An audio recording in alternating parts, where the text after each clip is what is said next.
now you see her. You are magnificent. Welcome to Her Table, the podcast that shines a spotlight on the badass women who are redefining the game. Join hosts Kate Foley and Megan Martinez as they unlock the secrets of success from the brightest female pioneers in the industry. Welcome back to Her Table. We are so excited to have another amazing episode for you today. We have Patty Medina on the show.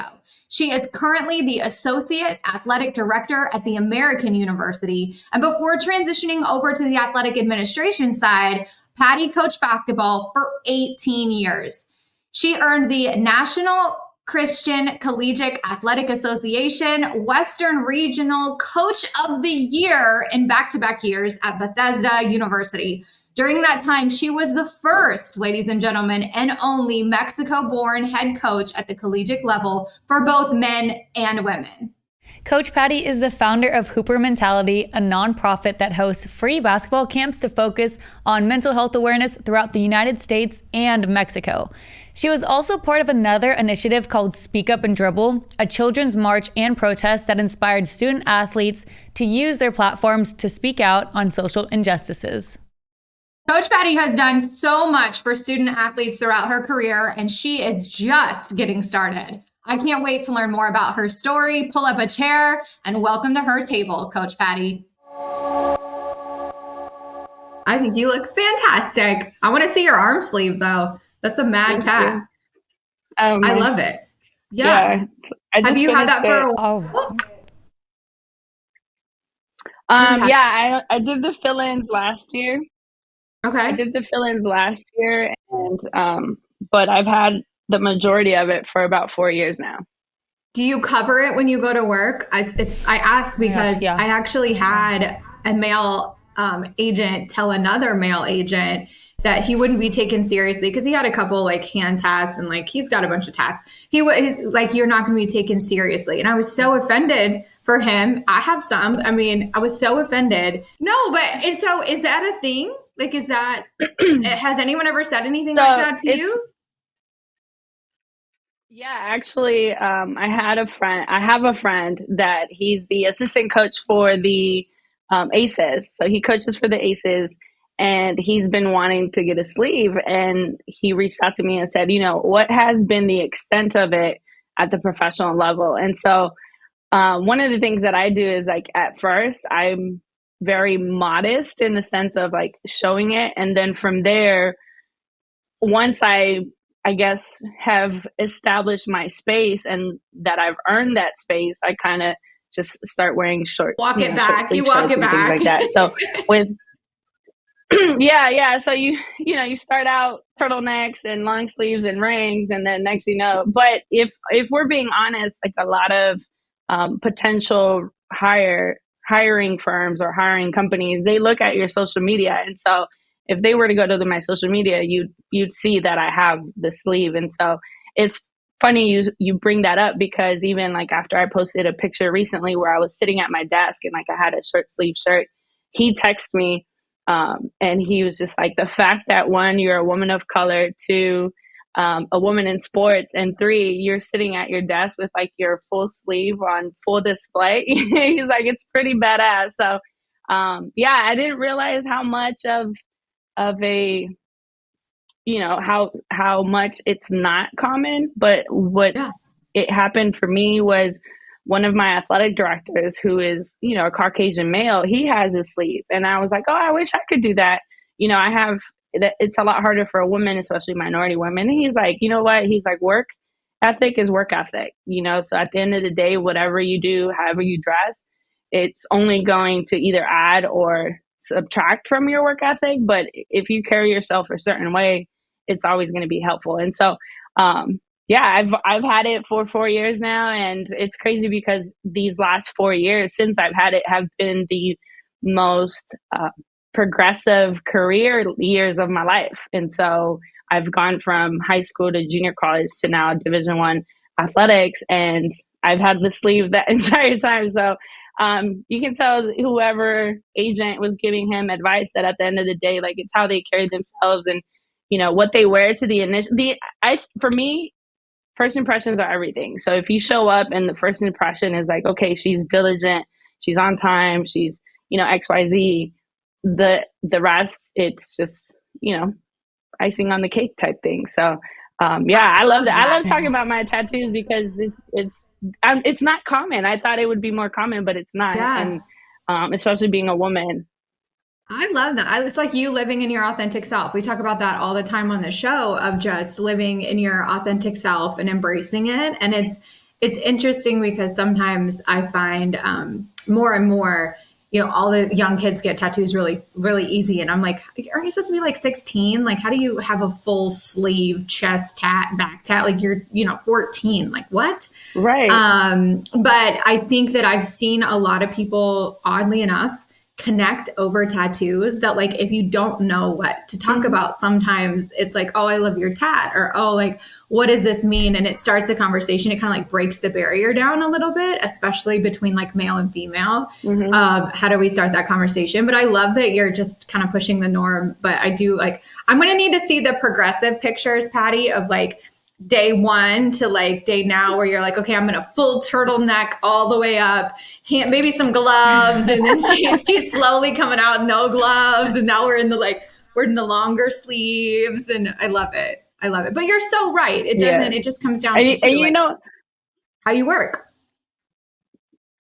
Yeah, and what the thing that has helped too is that over the last 3 years, because of COVID, a lot of the initial interviews have been on Zoom. And so, I could easily, if I would have worn a sleeve, like you would have known. And so that's one of the things that by the time I got on campus and they hired me, it's like, oh, well, we've already hired her. She's got a sleeve, So, but no, it's been great. It's been great. And like you said, it really is a conversation starter, especially with student athletes. They'll come in and they'll say, because growing up, that's what we heard. Oh, don't get visible tattoos, because then you're not going to be able to find a job. Especially me coming from like a Hispanic background.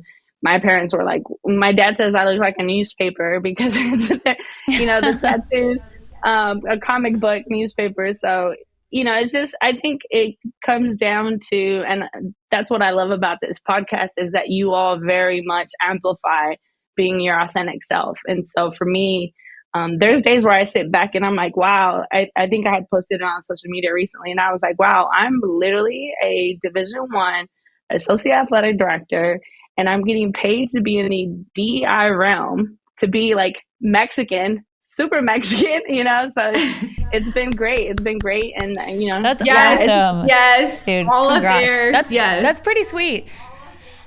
I love it. I think it's cool too, because so I actually come from a Mexican background as well on my dad's side. And so when you're talking about the tattoos, like the first thing I went to is like, oh my gosh, my parents would kill me. My grandpa would be like making fun, like, well, how could you have that? But I think it's really cool. And it's special that over the last 4 years, you've like done so much in your career, you've grown. And it's like literally because you're feeling like yourself. I feel like that makes such a difference. Like even getting something as simple as like tattoos makes you feel like you're more in your element. I think that's cool. Yeah. I wanted to touch too. So you've been coaching for 18 years, and then now you've transitioned into the associate athletic director role. How has that been, and what made you want to get into that kind of more leadership athletic department role? Yeah, so I was coaching for 18 years, and then COVID happened, and I really hit a standstill in my career because we weren't able to coach, we weren't able to have practices, we weren't able to do anything. And I thought that I was going to go into like some kind of depressive mode, as most of my coaching friends were. And I didn't. I like enjoyed it. I have a 15-year-old son, so I got to like know him all over again. During COVID, I started a nonprofit where I was working with, basketball players, and we were doing virtual sessions, and it's a mental health awareness nonprofit. So we focus on mental health awareness for student athletes, specifically basketball. And I was doing that. And so then I'm like, I don't miss coaching. And people would ask me like, oh, do you miss it? I'm like, I don't. And I think what I had to realize, especially through COVID, was that the things I liked most about coaching were the mentorship and the leadership aspect. And so then I sat back and I said, okay, how can I still have these feelings of fulfillment and feel like a mentor without having to coach and have, crazy coaching schedule, crazy practice schedule, having to, oversee 14 young ladies year round. And so then I had a friend that reached out to me on LinkedIn, and I had never met him in person. And we were friends on LinkedIn for like 3 years. And he's like, hey, I don't know where you're at right now after COVID, but would you be interested in teaching sports management? And I said, you know what? I'm actually been considering like transitioning out of coaching altogether. And I said, okay, yeah, I'll look into it. So I looked into it, started, moved to the DMV, and started teaching sports management. And then another friend was like, hey, what about athletic admin? Athletic admin, because the professor realm, unless you're tenured, it's very low pay because it's per classes and per sessions and per semester. And so I was like, okay, I'll look into it. So I ended up applying for a high school associate athletic director position. I got that. And this is why mentors are so important. So my AD at the high school was actually 8 years younger than me. And so we would talk, and he calls me P. He's like, P, you were too grandiose for high school. Like you gotta go. And I'm like, dude, I just got here. Like, I'm just not learning, at the athletic admin realm. Like, let me get my feet wet. He's like, no, he's like, you got it. And again, I speak a lot about allyship, because it's very important to have men in a position of power, especially Caucasian men that are in a position of power, advocating for women of color or just women in general. And so for sure, he texted me one day and he's like, hey, Harvard Community College is looking for an associate AD. And I was like, I just got here. Like, I'm still learning. He's like, no, he's like, you'll learn as you go. He's like, I'm going to call the AD. I'm going to tell him you're interested. Mind you, I'm his staff, so I'm like, okay. He's like, you can go to the next, I'm ready for you to, that's amazing. Right? Like championing you and everything. It was great. And so I interviewed, I prepared for it, and I got the job. And so I was there for 2 years. And in the 2 years that I was at Harvard, same thing, getting my feet wet, learning the ins and outs of collegiate athletics, because I had been in college sports for many years. And I had done a lot of the behind the scenes because I was at very small schools when I coached. So I already knew a lot of the behind the scenes, but one of the things for me was like learning the real logistics of being in athletic admin. And so then, I'm happy where I'm at. And LinkedIn. And so I'm big on, promoting LinkedIn and your professional, like Facebook is LinkedIn. And so I had a colleague, a now current colleague, reach out and say, hey, I don't know if you're looking, but we have a position available. We would love to have you at least be a candidate. Like, you should apply. Let me know if you apply. So I ended up applying, went through the interview, and here I am. So it's been great. And again, he is a male Caucasian associate athletic director in a position of power that reached out to me and said, hey, I want to help you have a chance at this position here, do this and that. And so it's been great. And I talk to, my male counterparts all the time. Like, we need, yes, we're paving the way, but we need y'all to advocate for us. And like, we need y'all to like put our names in those rooms and around those tables where we don't have a seat at the table yet. Like, it's very important for male advocacy and male allyship. It's crazy. Like, I literally walk in and I'm like, this is only year 3.5 of athletic admin, Dude, and I exciting. But it's also like I coached for 16 years, and I think the sisterhood in the athletic admin and like in the higher up roles is much more powerful and motivating than it is in coaching. I feel like in coaching, it's very cutthroat. It's very much everybody competing for the same positions, whereas in admin, it's everyone helping out each other and saying, okay, how can I get you to a position where we can all help each other? And so, it's been great. It's been great. I want to ask you a question. So you had this boss mentor that pushed you to become better. And now that you're in a place of leadership, do you now take that on yourself to educate young men and women of how they need to advocate, promote, celebrate each other? Because I think that's one thing Megan and I always talk about. And I think, one thing for me in 2024 is just intentions, right? Of like, how do I help someone else become better? sometimes people don't know that it's okay to, and it's not scary to be like, look, champion someone else, help them advance. Like what you put out is what you get back. Now that you're in that place of leadership, have you kind of taken that in your tool belt too, to show these young men it's okay to celebrate women and say like, she's a badass, and like, yes, encourage her to go do something? Oh, absolutely. Absolutely. Because, so I have this like motto. I had a friend of mine told me that there's enough room for all of us to succeed. Right. And so, and even if someone does what you do, they cannot by any means necessary do it the same way you do it. And so I think a lot of the competition amongst women specifically comes from self insecurities, right? So like, if I'm comfortable in what I do and what I bring to the table, I could care less if another person does the same exact thing, because at the end of the day, like, I'm Patty and you will never ever be who I am, and you'll never have the experience that I have, because then that makes me a more diverse person than you are. We could both be Hispanic, we could both be born in Mexico, we could both have the same upbringing, but at the end of the day, our experiences make us who we are. So it's like, you have to really buy into that and say, hey, I am who I am. And there's nobody, like, Dr. Seuss, like, you're you and nobody can do you better, or whatever the quote is. It's so scary though, because sometimes, and we find a lot of women are not, and even like myself, right? You think like, if I'm not doing it and someone else is, does that make me less than? And that's hard. It's a lot of self-work. Like Megan and I always talk about, like, you have to do this work internally to be like, it's okay. And like, I'm happy. And like, so many of our guests have been like, we want to see other women succeed. And so just hearing that that's like the change in the temperature of the industry, because for a long time it was like catty, and you hear about all these different venue. I mean, especially in reporting, right? Like, who is going to be this person, who got picked?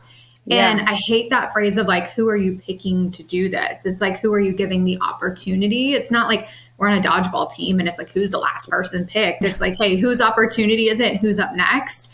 And I think, putting women in places of leadership to be able to continue that narrative and celebrate their struggles, but also empower them to talk about them is so important, because you don't know how hard it is. I mean, how many times have you been told no, Patty?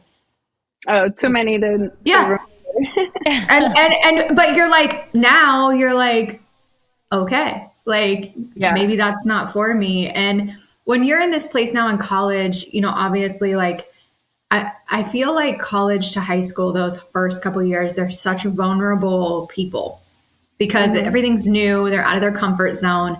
How do you feel like having your son, he's 15, he's about to go to college, does that help you connect with them because you kind of know what they're going through? Or are you like, my son doesn't talk to me most days, he's like, yeah, cool, you're cool, Mom, bye. No, my stage, or do you really say like, hey, I can resonate because I have that direct connectivity to this age?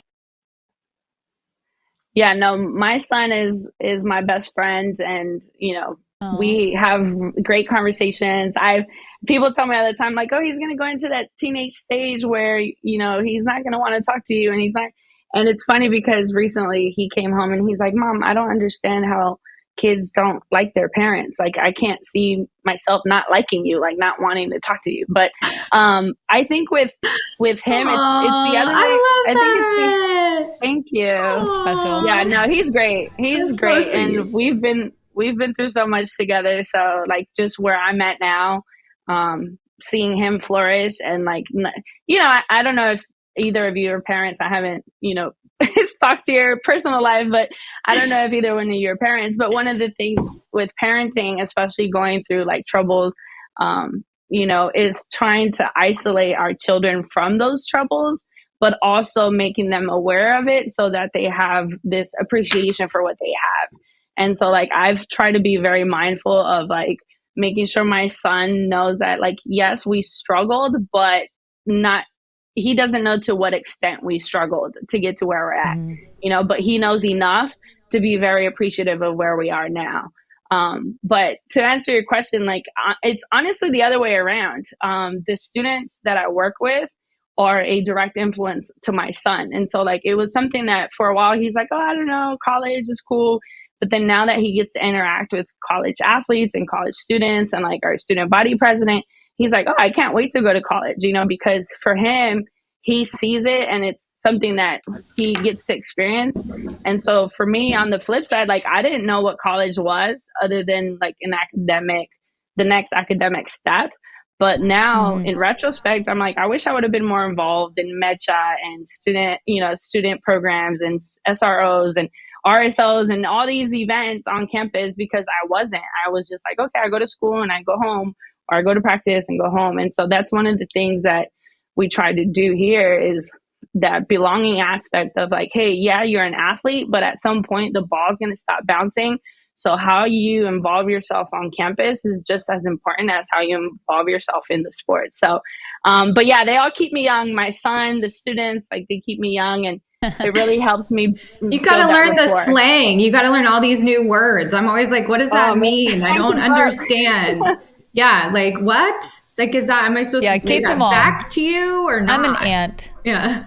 I'm an aunt. So I'm trying to like, my nieces are super, super young. Like one of them was just born last month, but I like ask like my cousins who are in high school to keep me up with the trends, because I'm like can't keep up. So I don't know how Kate does it, because your kids are like in that age of like starting to get older, and like obviously your son Patty being 15 is like all about it, and I'm like Riz, like all these different words. I'm like, how? What's next? I don't know. I'm always just like, say, what does that mean? Like, are you trying to offend me, or is that cool? Like, I don't. Or you get like, some of my clients will text like shorthand things, and I'm like. And I'm like trying to decipher like what it means.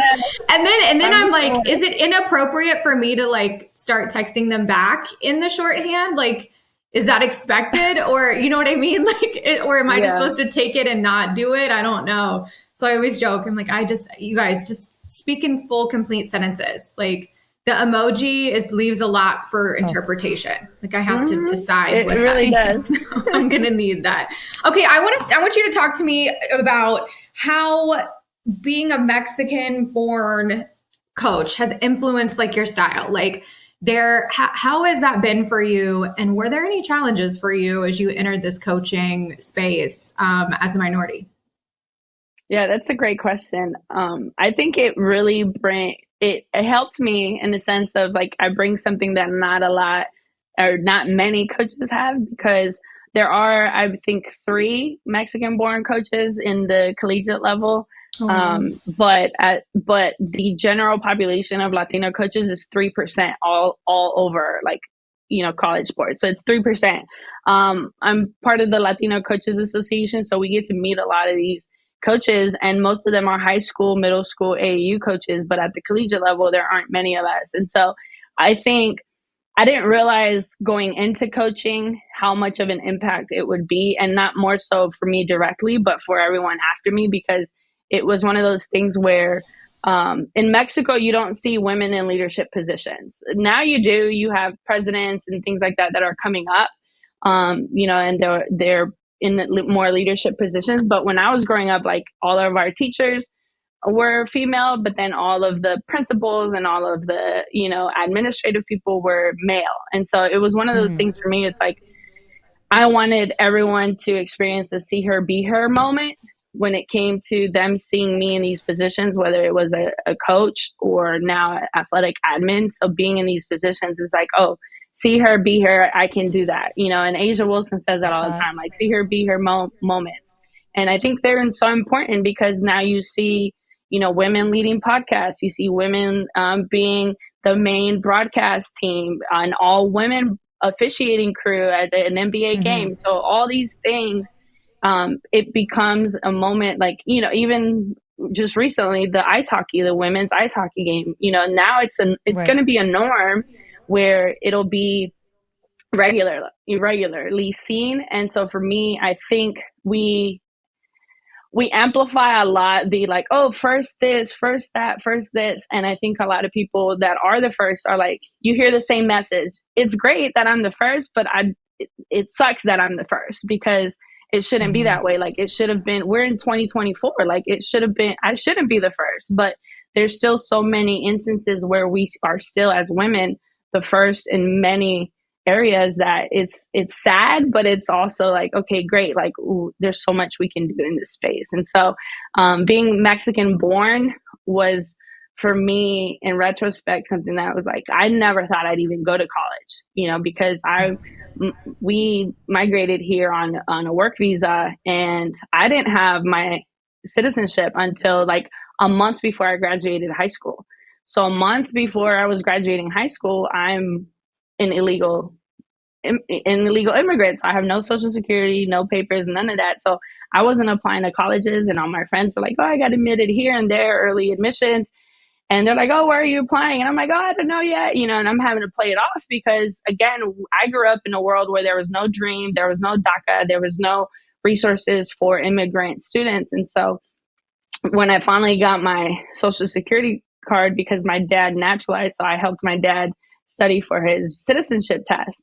And he passed the citizenship test a month before my high school graduation. So as soon as I got my social security card, I started applying to colleges, and luckily, Upward Bound exists. So I was able to go to San Diego State, and like no tuition at San Diego State. But it was one of those things. Now, I was telling my son the other day, I said, the fact that not only am I first generation to have a bachelor's, a master's, I was like, the fact that I work at a higher ed institution, and just in my senior year of high school, I didn't even have citizenship to even attend a school, and now I work in one. I'm like, it's just amazing, and it's an ode to hard work, and it's an ode to hard work and to what my parents did. And I know, Megan, you can relate, like what our parents had to do to get us, or even parents and generations before us. But the thing about my situation then is that I was born in Mexico, so my son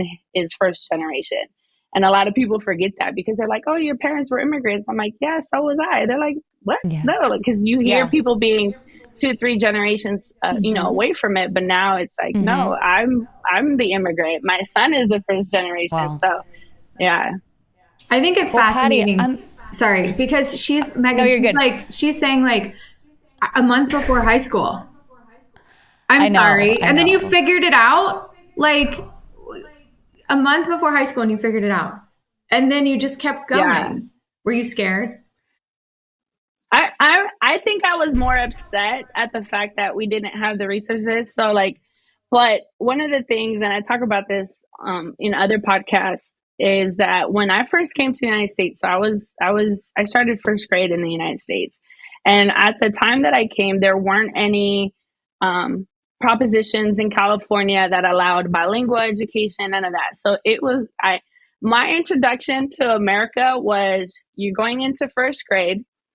It's a sink or swim situation. So you're either going to learn English or you're not going to go to the next grade level. And so that was my introduction of the United States. And I said, okay, this is a country where you either sink or swim. And so it was one of those things for me that I had to really just, put your big girl chonies on and keep it going. And I think it really molded who I am, because it's not anything I would have expected.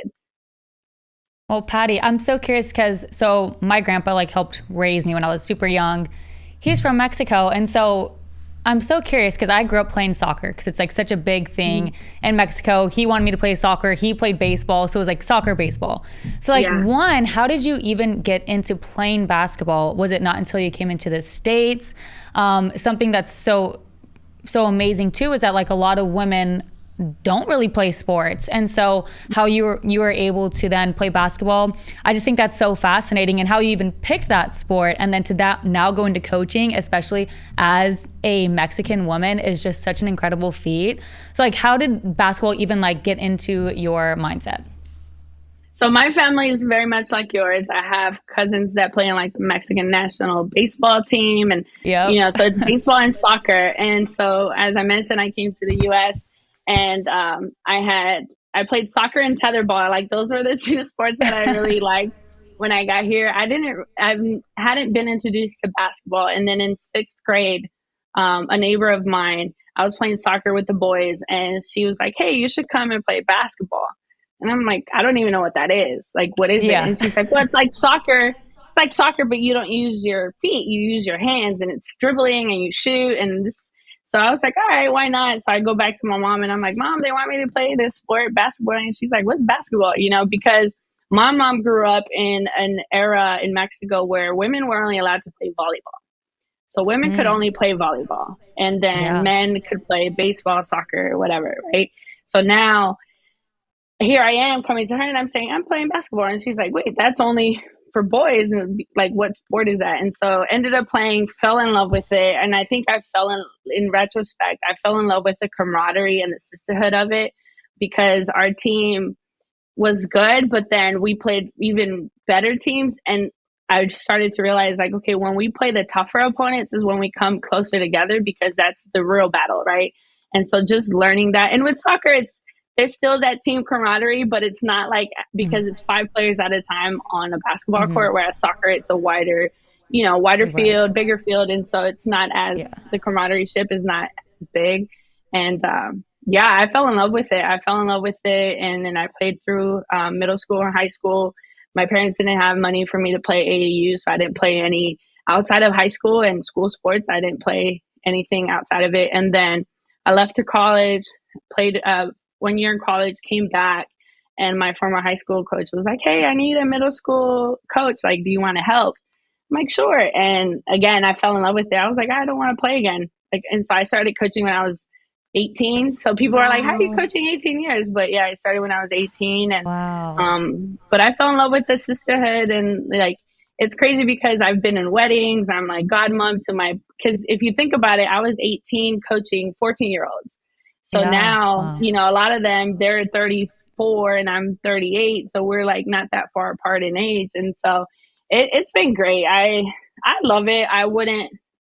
I joke and say, oh, I wish I would have got into athletic admin sooner, just because it's a lot less stressful. But I wouldn't change the years of being able to, you know, be a mentor to a lot of the women that I now get to call friends. And so a lot of them are still in sports. A lot of them, you know, coach. A lot of them officiate. There's a few that are in athletic admin. So it's been great. It's been great. But yeah, my family's very like, what's basketball? You're right. I know. I was so curious because then I'm like, yeah, like from Mexican background, I'm like, basketball. Like, you know, my brother plays, he grew up playing basketball, but I mean, we're, like you said, second generation. So my parents weren't the immigrants. It was my grandpa. So, you know, we've been in the States for a while, but just you being the immigrant, I was like, that's incredible. So more power to you. I think that's amazing, especially being a Hispanic woman, and seeing you doing so much is just, it's really powerful, and it's inspiring for a lot of young Hispanic women as well. So kudos to you. I want to touch on Hooper Mentality. That's your nonprofit organization. I want to hear more about it and what inspired you to kind of get involved and start that. Yeah, so it's a great segue, because one of the main reasons I started it was to be able to go back to Mexico and run these camps. And so I was actually at a Nike Women in the Game. It was an all women's conference for Nike. It's called Women in the Game. And this was 2018. And I went, and Corey Close, who's the UCLA head coach, she was one of the guest speakers. And so she was talking about the resources that they have for their athletes as far as mental health awareness. And so I started to think, I'm like, wow, imagine if we could do that for high school level, even, you know, little kids, like just if we could teach them how to cope, you know, coping mechanisms, how to identify triggers. Like if we can do these things for the little kids that are throwing tantrums and fighting each other in middle school games, it's going to help them by the time they get to high school and college. And so I finished the conference, went home, went on GoDaddy and got the domain name, and then I started the website. And then I didn't know in what direction it was going to go. I was like, oh, maybe I'll do a YouTube, or maybe I'll do this, I'm going to do that. And so then I ended up doing camps. And so I had already been running camps through a Christian nonprofit that I worked for. And, you know, so I went to my boss and I was like, hey, can we do like a collab where it's, you know, Hope Leadership Foundation and Hooper Mentality? And he's like, yeah, let's do it. And so we ended up doing it. But what we incorporated into the camp is we did meditation sessions, we did journaling, we visualization. So we would implement these things into the camps. And so we would have conversations about suicide. We would have conversations about anxiety. And like, we would let the parents know, like, hey, these are the conversations we're going to have. And realistically, like, your kids are listening to this information from somewhere. So why not let it come from, us and sports psychologists and other guests that we would have coming. And so, one thing led to another. Then, as you know, nonprofits is really hard to find funding. So we were like, how do we bring in funding? How do we get people to buy in? And I had made hoodies for my staff, and I had just made hoodies for my staff, and we would give out t-shirts at our camps, and people started asking, like, hey, can we buy a shirt? Can we buy a hoodie? And so I was like, okay, I'll just do a sale, and then that'll help, support the camps and the initiatives that we do. So we had a 3-day sale, and we sold like $15,000 in 3 days. Wow. And so yeah. That's amazing. Yeah. That's so we were amazing. able to support, so it's crazy because so my friend that coaches with Memphis Grizzlies, Scooney Penn, he has a hoodie. My friend that coaches with the Raptors has a hoodie, and like, they were on the sideline. They were, so it's been great because it's one of those things where it's like, I know. Yeah, I'm sitting here like she's listing all these people, and I'm like, well, we'll make the list maybe after the show, Megan. We're gonna make the list. We'll see. Yeah, no, for sure. No, it's been great. And so we, again, like, I don't want to be known as like an apparel company because that's not what we are. So like, the only time I sell the apparel is when I'm fundraising for events. And so the last 3 years we've partnered with Detroit Parks and Rec. So we run camps in Detroit over the summer. This year we're supposed to be partnering alongside Detroit Parks and Rec with the Detroit Pistons. We also go to Texas with the San Antonio Spurs. And so here with the Wizards and the Mystics. And so we just try to kind of collab with different organizations that are already doing things, that are already boots on the ground, and then saying, hey, how can we support? How can we help out? And so it's been great. So then the thing about the diversity, equity, inclusion aspect is that I started the nonprofit right before COVID in 2018. And then we had the George Floyd murder. And so we had the situation where we didn't know how to channel these emotions, right? Where there were protests and there were marches, but they were very aggressive and very violent for, in the beginning. And so then a few college buddies of mine, like we got on a Zoom, and they're like, what if we do a Speak Up and Dribble march?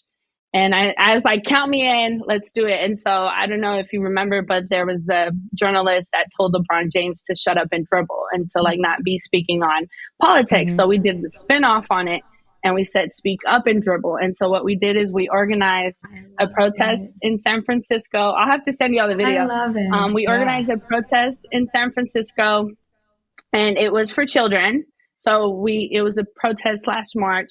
And what we did is we invited all the AAU teams from San Francisco. We asked them to bring a ball, and we dribbled through the streets of San Francisco as we chanted, like, say her name or Black Lives Matter. And so we had these chants as they're dribbling.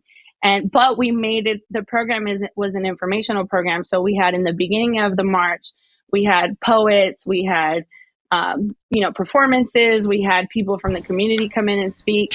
And then during the halftime of the protest, we had a workout where the Golden State Warriors trainer, professional player development trainer, he came in and he did a dribbling workout with the protesters and the students. Yeah, so we did it for 8 minutes and 46 seconds, which was, how long George Floyd was being restrained. And so we did that. And then at the end of it, we had a presentation. KD has a court in San Francisco that he created and renovated. And so we did the final event there. But it was on ESPN Sports Center. It was all over. And so I ended up getting a call like the next day, and they're like, hey, can you fly to New York and help us do one in New York? And so I'm like, all right, get on a plane. Go to New York. She's like, say less, I'm there. Say less, say less. Yeah, and then they called and said, can we do it in Oregon? So we did it in Oregon, and we did it in LA, and then we did it in San Diego. And so that was like my it was just crazy. And it's funny because like I'll host events now and I'm always worried. Like I tell my girlfriends, I'm like, oh, I wonder if people are going to show up. And they're like, Patty, you organize protests in cities that you don't even live in and people showed up. Like, you'll be okay. Mm-hmm.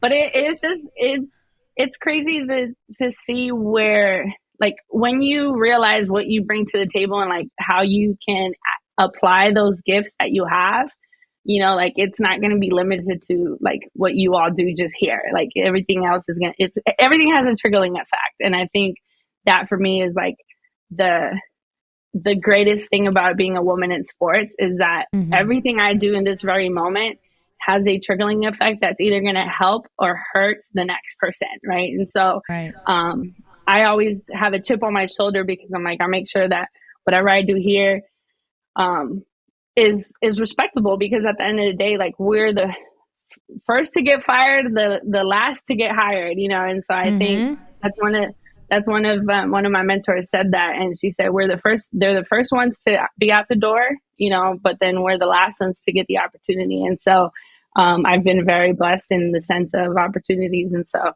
I don't want you to think your like sweatshirts are just merch you're selling, because I don't. Because I think so many times people look at it like, oh, it's just fashion statement, it's this or that. But really what you're doing is you're creating a space to have a conversation for people that might not know. And so I always applaud people that are like, hey, this is what I stand for, this is what this stands for, and are able to put themselves in an environment to educate people and create a safe space to have a conversation. So somebody sees something like, I like that's a dope shirt. When you have an ambassador or you have somebody that is wearing it, that believes in what they're wearing, it now creates a space for them to further that cause and further that conversation. And what you just said, right, is it's that trickle down effect of there's so much that goes into it. It's not just one person. So don't sell yourself short, girl. I'm like, I don't want to be a merchant. Right? Seriously, don't. I'm not going to let you do that, because you just putting it out there in the universe creates a space for people that are not within direct contact with you to be able to champion and have a conversation around something you've championed and input into their life. They're now able to pay that forward for you without you having to be there. That's what is so special about what you've created, is it's not just Patty. You've created a space that has allowed you to create a culture, an ideation, and a community that lives beyond you. And that's what really we're all supposed to do, right? Is inspire and influence. And you're doing that tenfold over here, people. Tenfold. Seriously. No, I only said I didn't want to be in an apparel company because I'm a one-man business here. So I don't want to be in the post office every day dealing with those people in line. And you tell your son, be like, earn your keep, son. Like, here's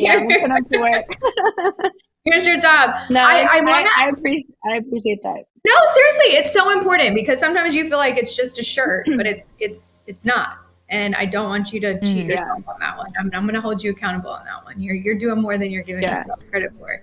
What has been for you? And it's crazy. Oh, go ahead. I was going to say, it's crazy you say that, because I had a friend that was wearing it she was wearing it out and about. And she texted me and she said, I just had the most genuine, candid conversation with a stranger because of the Hooper Mentality hoodie.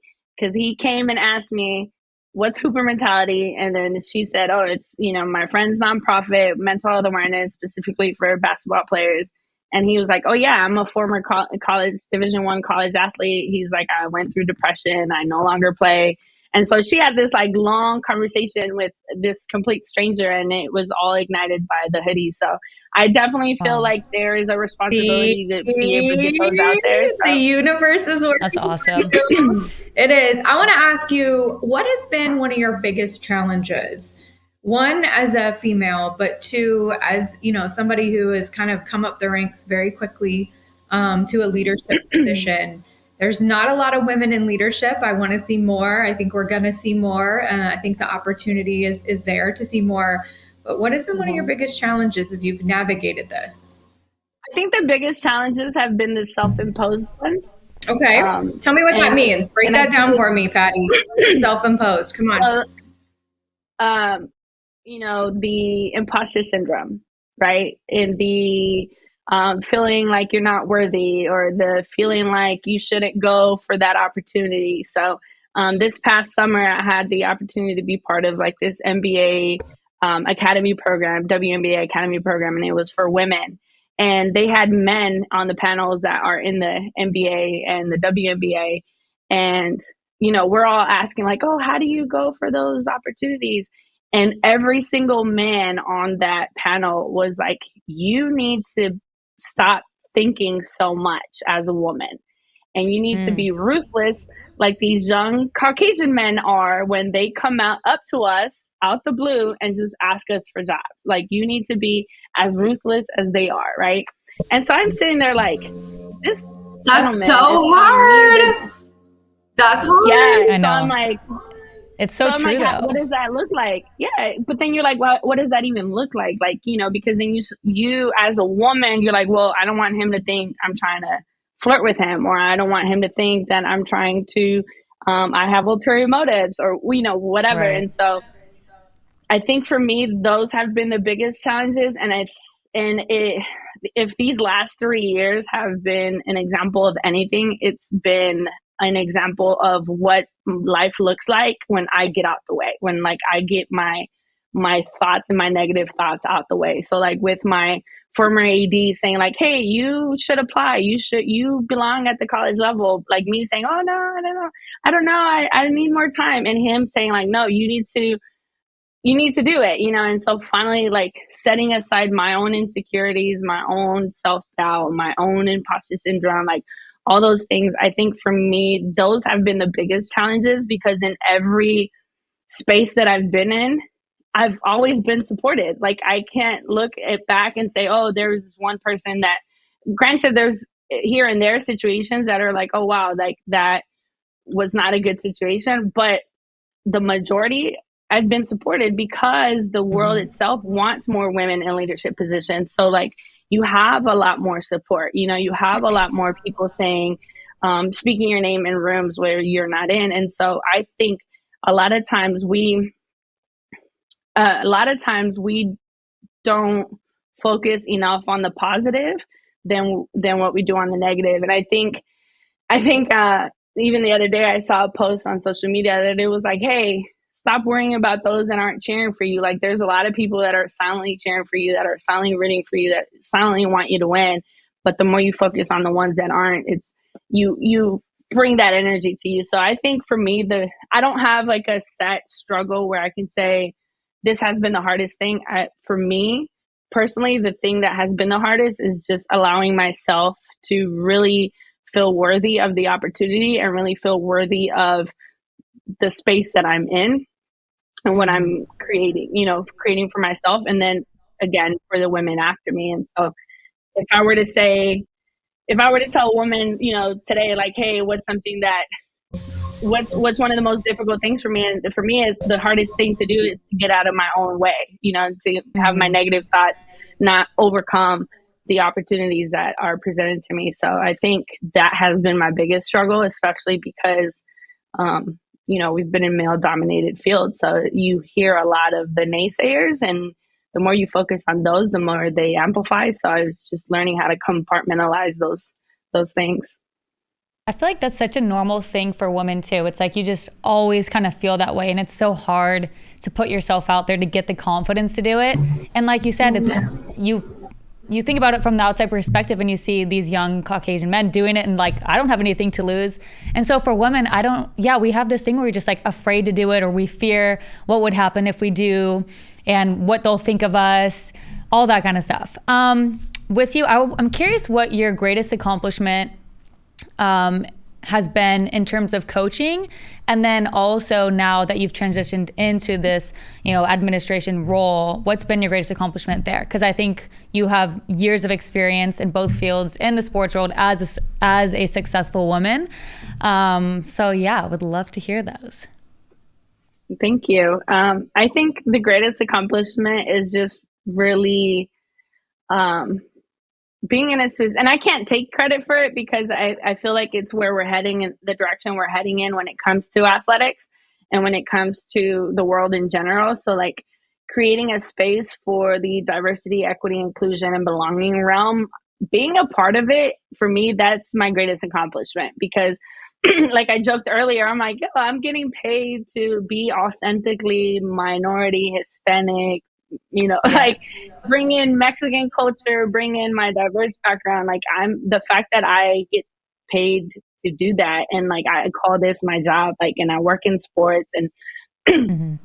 all the time they're like, I want to love my job the way you loved your job. And I'm like, okay, don't get it twisted. There's days where I don't like my job. I haven't had any here. There's days where, at previous institutions, like I don't like my job because you have to maybe tell somebody no, or you have to step into that leadership role. But for the most part, like I genuinely enjoy what I do. And I think that's one of the things I love the most about everyone you've had on your podcast is that they all genuinely love what they do. And for me, that speaks a lot on happiness and self-fulfillment, right? So I think a lot of people search happiness and say, oh, money and this and that. But in reality, it's like real happiness is finding your purpose and what you're doing and how you're doing it, and like really enjoying what you like to do and how you're doing it. And so for me, I think that has been my greatest accomplishment, is like getting to a point where I genuinely love what I do, how I do it, who I do it with. And if I pray everyone at one point or another gets to that point in their life where they're like, wow, I genuinely like my job, because that's one of the things that growing up, like my dad, he was a construction worker. He worked construction, and he would wake up at 4 a.m. every day and work till like 7 p.m. every day. And he loved his job. And he said, I really don't care what y'all go into, what you do, what do you choose to do as a career. He's like, what I want is for you to love your job like I've loved my job. And that has been like my ultimate goal, to get into a field and a role that I genuinely love and I show up every day. And so that's why I pray, like my son, I'm like, I don't care what you do, I just want you to love it, Yeah, so, be happy. yeah, because and we've been talking about trickle down effects, but it's a trickle down effect. Like if you genuinely like what you do, your mental well-being is better, your health is better, like your energy is better, like you're happy all the time, and everyone has bad days, but it's like you see them more from a positive light, because it's like, okay, the good outweighs the bad. And so I would say that's my biggest accomplishment in coaching and where I'm currently at. That's incredible. See, I was thinking you were going to go the direction because you won regional coach of the year, like no big deal, like back-to-back years, right? So I'm like, oh, she's going to like celebrate this because it's such an amazing feat. So that's really cool that you had a completely different answer than I expected. What would be your advice to maybe your younger you, or somebody who wants to get into the field that you're in today? I feel like this has been the encompassing theme of the conversation, is just don't doubt yourself, don't doubt yourself. Be comfortable in who you are and what you bring to the table. And I know, telling my younger self, like, I grew up being the black sheep of the family because I didn't want to, date within my culture. I didn't want to, like, I wanted to play sports. I was a total tomboy. So like,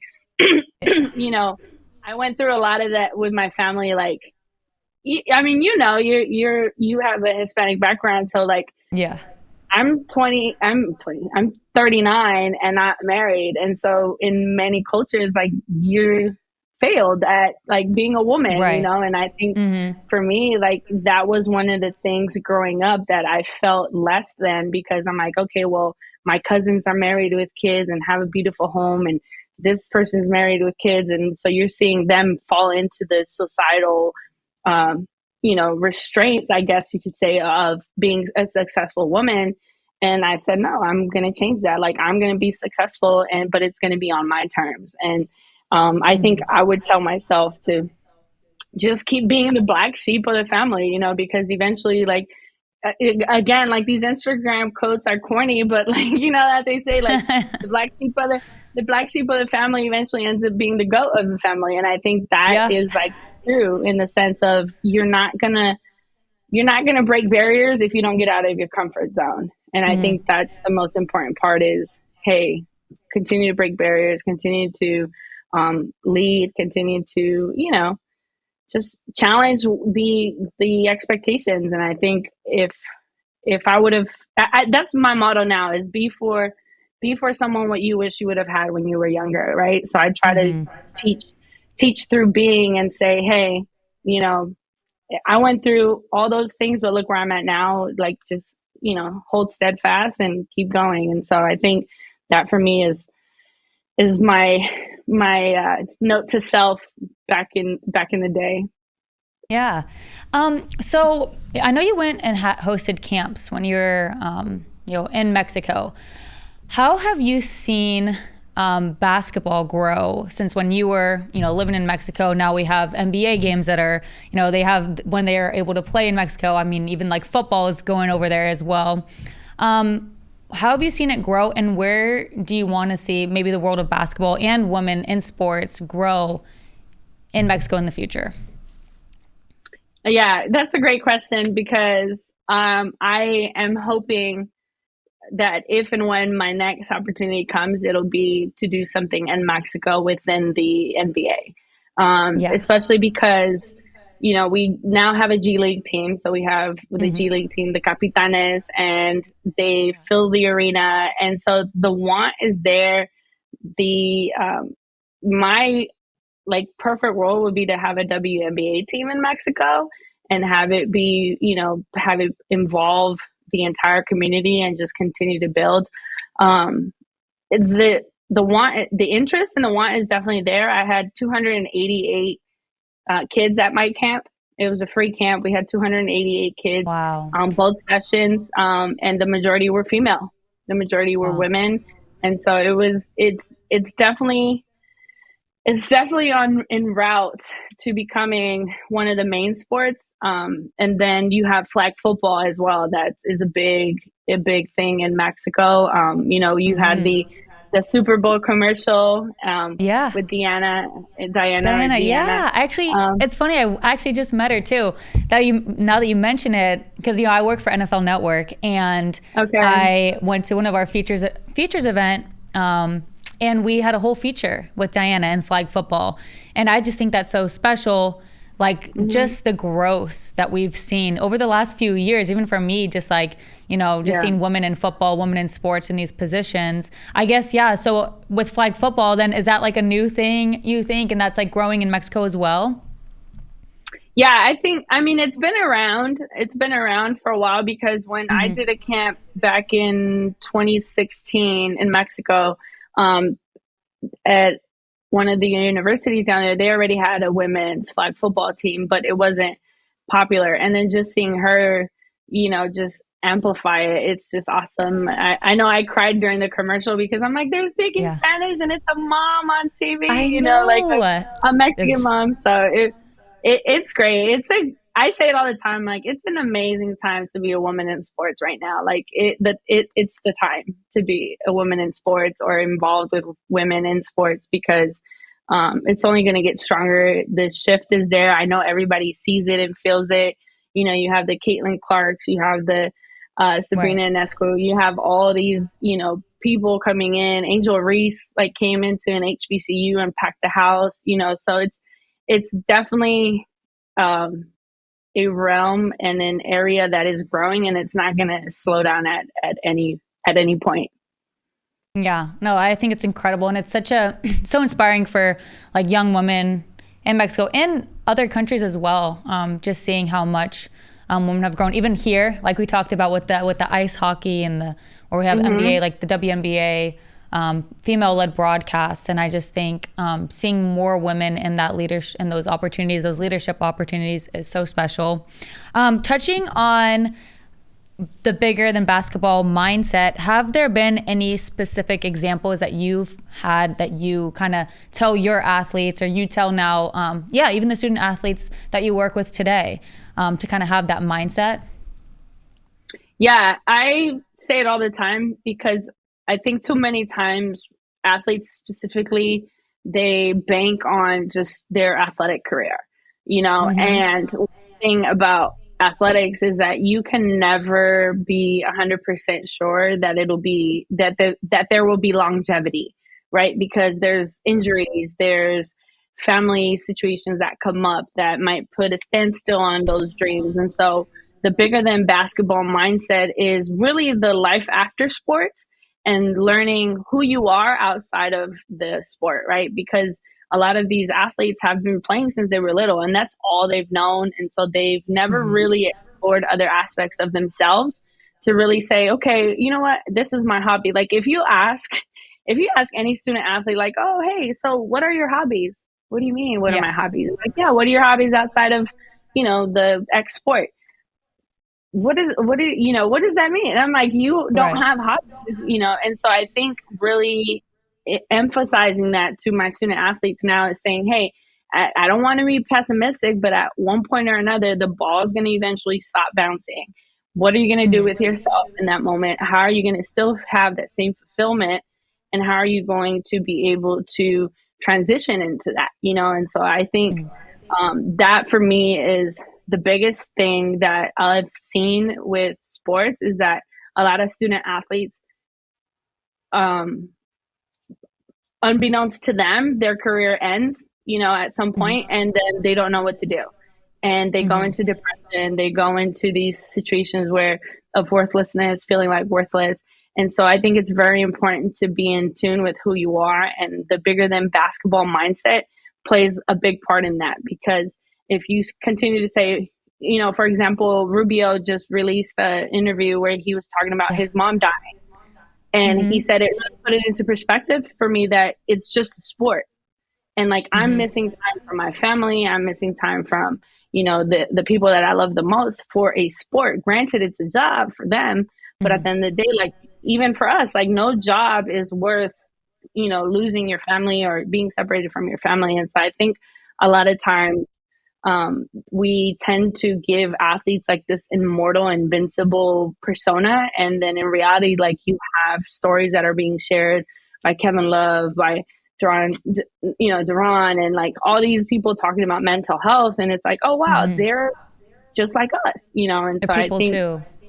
Yeah. And so like reading his article about his mom passing, I'm like, wow, like I gratefully I have both my parents, but I'm like, I can imagine someone reading that and saying, wow, like I didn't even go to my mom's funeral because we have a game, or I didn't attend this because we had a game. It's like, it's not ever that serious. And I think the more we focus on it being bigger than basketball, the more of a balance there's going to be, and a peak in mental health will be the result of it too. That's incredible. I know I just saw, I got a notification with, what was it, like, whenever it was, a few days ago last week, and it was Ricky Rubio retires. And I'm like, what? Like, I screenshotted it and sent it off to my family because I was like, this is crazy. And when I, read more into it and it was about, that mental health aspect, I just think it's even more empowering for athletes that are in a professional level like the NBA to like share their stories, share their experience, and make it normal to talk about mental health. I think it's so special. For you, especially since you're around like student athletes every single day, it's really cool that you're able to kind of instill that bigger than basketball mindset, at an early age. Take me through a normal day as an associate athletic director. So it's been really chill, which for me, like my inner workaholic has been going crazy because one, I just got hired, and then it's the holidays, so everyone's all the students are on break other than basketball. But the ideal, day to day would be office work, and then if we have a game, depending on the event that we're doing. So, for example, I'll be in charge of overseeing our Black History Month game and our Pride Night game, and we're doing a mental health awareness game, which my nonprofit gets to sponsor. And so that's one of the things that I'm doing this year is that I've reached out to different programs, basketball programs, and saying, hey, can you designate a game to mental health awareness, and we'll provide the t-shirts. And so we have a couple high schools that are doing it, a couple JUCOs, and then now the both men and women's team here are going to wear Hooper Mentality shirts during the pregame. Nice. But yeah, so my day-to-day is obviously office work, meetings here and there. But then the fun days for me are the game days where we get to host the events. And so we have, I get to organize the halftime performers, the pregame performers, the guests, the different programming that we have. So I try to do it. I'm very involved in the NBA. So I try to do it like an NBA presentation in a sense, with the half times and music. And so, but yeah, my day, that's the best part about my job is that no day is exactly the same. And I think you can probably relate because you're also in sports. And it's like, I think that's the most fun, especially for us that like, we don't like to sit still for too long. So I think exactly. I feel you. Yeah, I think if it was a job where I had to sit here for 8 hours, I wouldn't have been in it for this long. No, I feel that too. And especially like, it is funny transitioning from like being a coach and like having almost like you said, like it's been a lot easier, like not as much pressure, I guess, being in this administration role because of like with coaching. I mean, even, you know, with NFL coaching, because I relate to that because right now, you know, we're in the NFL season and it's like, all the coaches right now, if they can't make the playoffs, a lot of them are getting fired. And it's just like that pressure that's like added to you. And so I guess in your role, because you're the athletic director now, so you're going to be covering not just basketball, like you're going to be involved in all the collegiate sports. Is that correct? Yeah, so I'm associate athletic director. So we have at the Division I level, you get assigned your sports supervisor for specific sports, right? So for example, our compliance, he oversees the soccer. And then we have our associate athletic director for recreation. She oversees swim. And so right now I don't oversee any of them because I'm supposed to be involved with all of them. And so, but not to the extent that they are. So like they help manage the budget for those specific sports. Whereas for me, it'll be programming. So I'll go through different sports and I'll work with programming. So for example, the soccer team here, I've already met a few of the players and they have like 4 that are from Mexico. So I'm like, okay, how can we create programming to make you feel like you're still at home, even though you're not? And so that's one of the things that I genuinely love about being in the administrative side is that, you know, I thought I was impactful before and I'm like, wow, I was impactful and I had 14 athletes every year. Now I'm like, I'm very impactful because now I have 280 student athletes that I get to, you know, have conversations with and build relationships with and help and mentor. And so I really felt like I was selling myself short in the long run. I was like, oh, I was selling myself short because I only had 14 at a time. And now it's every year, 280 every year. And then there's, you know, some that are going to stay here for freshmen through seniors. And then there's some that transfer out. And then you still have relationships with them after they transfer out and connections and help them out. And so that has been like the best part of it because now I get, like you said, I get to be involved in so many other sports. For example, lacrosse, like I wasn't familiar with lacrosse until I became an athletic administrator. And now I'm like, oh, I love lacrosse, you know, like ice hockey. I probably would have never considered going to an ice hockey game. And I went to the first one last night and I'm just like, I love all things sport, you know? So it's been great. Baseball has been fun. You know, baseball, softball, lacrosse. Here we have field hockey. So I played field hockey in high school. So at least I'm familiar with field hockey.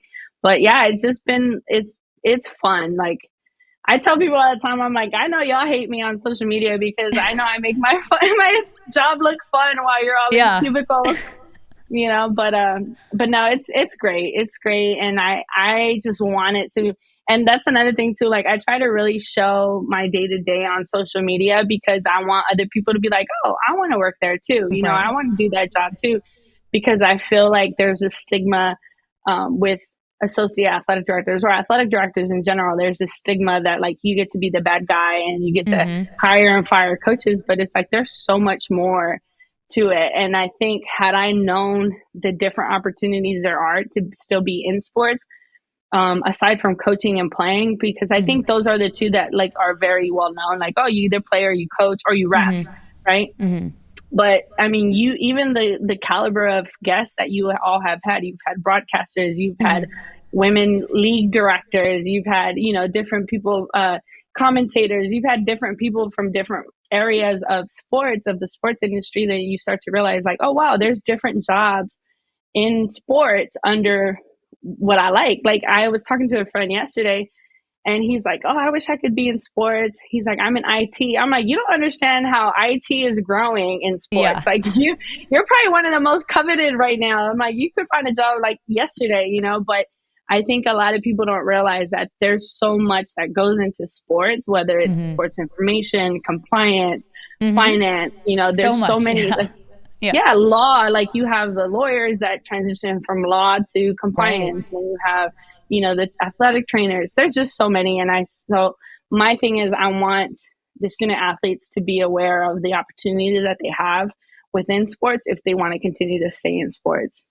Listening to your story, listening to all of this in the background, it's so fascinating to me. And we talk all the time about resilience, and resilience is such a strong word, and how you have to be willing to admit that like fear is a failure. Failure is a fear mentality. Mm-hmm. It's not a go-getter mentality. And it's a thing, especially as women, I think we feel this need to be perfect all the time and always get it right. And I think it's great to hear and to champion for other women that are like, hey, I get told no, I get told not today. I do what I want to do, and you're great at it. And I love to hear how much you're putting yourself out there. And I think that's something Megan and I always say is something we want to be more of, is like, how do we put ourselves out there? How do we be more open and vulnerable, and hearing your story and sharing it? And, for me, it's watching you thrive, and watching every woman that's on this show thrive is what's so impactful for me, and breaking barriers and breaking those ceilings and getting ourselves out of the boxes. Like you said earlier, you put yourself in, no one's putting you in it. You do it yourself, and making sure that we as women are championing for each other. I see you doing that. And so I don't know I'm going to meet you on the half sleeve thing. I don't know if I'm going to be there, because it's too much pain for me. I can't do it. But that's a side. Yeah, the pain tolerance is a personal thing, but definitely I don't think yeah, I don't. But I want you to know what you're doing is so important. And you have many different fires going, and so many different avenues and people you're impacting. And you don't even realize the people you're impacting. That's the beauty of the community you've created, is you're impacting people beyond yourself. And that is what we're all put on this earth to do. And you're a mom, and your son loves to hang out with you. I want to be like you when I grow up. I really do. I do. Yeah, no, I'm very blessed. I can definitely say that. And no, and honestly, like, just even how this came about. So like, I reached out to Ziomara, who connected me with you all, Zio. And I saw that she was in Harford County. And so I don't have girlfriends out here, other than I do have in DC, but not in Harford County. And so I came across her social media, and I'm like, wow, she's beautiful. Like, and so I messaged her, and I was like, you're beautiful. I need girlfriends. Like, can we connect? Can we meet? I was like, we live in the same area. I'm like, I know this is weird, sliding in the DMs. And so she was like, yeah, let's meet. So we ended up meeting for a happy hour. And she works in marketing and like sports and all that too. And then she was like, hey, and sends me your screenshot, and she's like, hey, I think you should be on this podcast with my friends. And so it was just how everything happened was organic, and it was like the epitome of women empowerment, because like I reached out to her to be friends, and then we were friends, and so then she said, hey, you should do this. So it's been great. And I think as I was telling Megan earlier, like this sports world can be very cutthroat when it comes to women, but when you find your sisterhood within the profession, it's amazing. It is amazing. And I have like a list of women that I would love for you all to meet and connect with, because I want that list. Yeah, I didn't get to where I'm at because of just me. I say that a lot. Like, I'm not self-made at all. Like, I know that everybody that I've encountered at some point or another has impacted me in a way that has made me who I am, and where I'm at now is the fruition of everyone I've met up to this point. And so, I appreciate y'all being now part of my journey, and, I hope to be a part of y'all. We are just happy you wanted to come on and share, and so humbled that you took the time to do it and spend some time with us. And I can't wait to see what's next for you. I feel like there's big things coming up. So it's, I want to make sure I also connect you too. I think, there's some female GMs on the G League side that I think you would love to, just, again, it's like you said, sometimes the woman's side of this industry, you were speaking earlier about how you have to like speak up and be more proactive and like ask like a man would for this job. But that oftentimes is interpreted as bossy, direct to whatever. And it's like, it's no different than anyone else, but really just being comfortable being able to do that. But I want to make sure I connect you to from the basketball side into this world of fun. And I'm even pushing myself, right? So just put myself out there too, of meeting new people, because the people that make it hard, I want their life to be hard, not mine. So if they want to make their life hard, no, seriously, if you want to not be nice and be not a good person, you can stay over there and we'll just keep collecting good people on our side. And eventually you'll want to join and we'll have changed the person we needed. But, you know, I keep doing you, keep being amazing, and just keep inspiring young men and women that anything is possible, because quite frankly, your story is one of those that is anything is possible. And don't let one chance of something not working out stop you from actually going forth and moving mountains, because you have done that tenfold. So I'm sure your parents are so, so proud of you, but I myself am proud of you, and I'm Megan's proud of you. Inspired. Yeah. Thank you so much, Patty. You've been amazing. Thank you, ladies. This is great. And I appreciate the time. And, you know, I selfishly wanted it to be in person so I could go and hang out and just be part of the vibe. But, yep, we can do it. But this is great. Yeah, we'll do part 2. Part 2 for sure. Especially like maybe Summer League, if you're in Vegas, let us know. That'd be so fun. No, I'm there. I'm already there. There we go. Well, we got this big, beautiful set out on the concourse. You'll have to come see us. But no, that would actually be really good for you too, just networking wise, just to meet some other women from an NBA level too, because it's Summer League, everybody's out there. It's literally. Yeah, so the cohort that I was telling you all about, that I was blessed to be a part of this Summer League, we're going to go back this coming year as well. So like we were the inaugural cohort, and then they're gonna bring us in. So I was able to meet a couple GMs, but no, I don't think there were any female GMs on the panels. We're gonna change that. 2024 is the world of elevate. It's my word this year is elevate. So we're gonna get you to it. Well, good. You can come boil in Vegas with me and Megan. We'll get happy hour. Yes. Yeah. That was so amazing having Coach Patty on the show. I really thought she was such an inspiration to young Hispanic women such as myself. Just seeing somebody who, you know, coached for 18 years. She went on and now is an athletic director for a college. Like, it's just not common that you see that. So she was amazing, Kay. I loved having her on the show. I know. It's so real and raw, right? To hear somebody who, I mean, for real, a month before she graduated high school, people, not even college, high school. Right. She didn't have her paperwork and her family's paperwork in order for her to even entertain college. And then now she's teaching, working, getting a doctoral degree.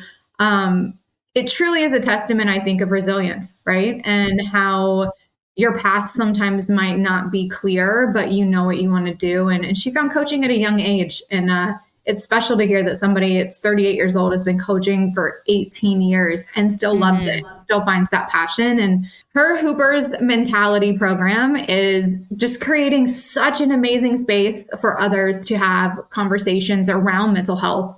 And I know she joked about how she didn't want to be like an athletic apparel group, but the reality is, because she's putting that logo on her shirts and people are wearing it, it's getting out and it's being bigger than her. And you know, it's inspiring to watch someone who has a very clear purpose and path, but they're including others on it and they're allowing others to participate. And I think that's something, you know, we all strive to do more of. Yeah, I'm saying we need to get that gear. I want to be representing the Hooper Mentality sweatshirt, hoodie fits, like the next game I go to. She was awesome. Yeah, Coach Patty was such an inspiration. Just having her on the show, seeing how passionate she is about her work, who she is as a person, how much she's grown in the last few years. She's just an incredible role model to a lot of young women. And Kate, how about those tattoos she had? I know. That. We're going to get you on this train, Megan. I think for sure we're coming soon. No, it's great to see, you know, we talk about living authentically. And, you know, she spoke about how she wasn't sure if she could get a sleeve or she could get tattoos that were visible. And she has them and she's proud of them. And really, it's cool to hear her talk about how she uses them to kind of break a barrier between her and her athletes or her and her colleagues. Right. It's something that they can find mutual understanding on and love and passion for outside of sports. And from a mental health capacity, you're always looking for how to start a conversation. So I'm proud of her. I think get the sleeve, like guys have them. Why can't we do it? I love it. So it's great to see another woman executive embracing who they are authentically in their space and living their truth. I love it. I can't wait to see where Patty goes. I think she's already only 38 and she's done so much with her life. I can't wait to see where she goes with it. So yeah, thank you guys so much for watching Her Table. Make sure to like, comment, and share the show, and let us know who you'd want to have on Her Table next. That's all for us today. Thank you for joining Her Table, and we'll see you next time.